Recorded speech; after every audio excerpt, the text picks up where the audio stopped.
হোজাই জিলাতো ভালে, গোটেই অসমত ভাল। কাৰণ ইতিমধ্যে বহুখিনি আমাৰ এক প্ৰকাৰে ক'ব পাৰে যে কংগ্ৰেছে প্ৰাৰ্থিত্ব দিব পৰা নাই, যেতিয়া এইটো ৱাক অভাৰৰ নিচিনা হৈ আছে। হোজাইতো য'ত য'ত কেইটামান কংগ্ৰেছৰ আছে, ইমান দুৰ্বল কেণ্ডিডেট যে বিজেপি, মইতো নাভাবোঁ যে কেম্পেইন কৰাৰ প্ৰয়োজন আছে। বিনা কেম্পেইনিঙতে জিকিব পাৰিব ইয়াত।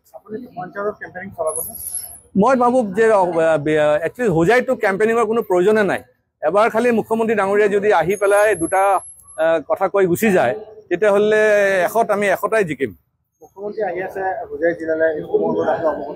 হয়, মুখ্যমন্ত্ৰী ডাঙৰীয়া 24 তাৰিখে আহিব, আৰু 24 তাৰিখৰ সেই পাব্লিক মিটিঙৰ পিছত তাৰপিছত আৰু কোনো ধৰণৰ মানে ডাঙৰ প্ৰচাৰ কৰাৰ কোনো প্ৰয়োজন নাই। কাৰণ মুখ্যমন্ত্ৰী ডাঙৰীয়া সকলোৱে মৰম কৰে, শ্ৰদ্ধা কৰে, আৰু তেওঁৰ যিটো চেৰিছমা, সেই চেৰিছমাটো মানে চবে আমি জানো।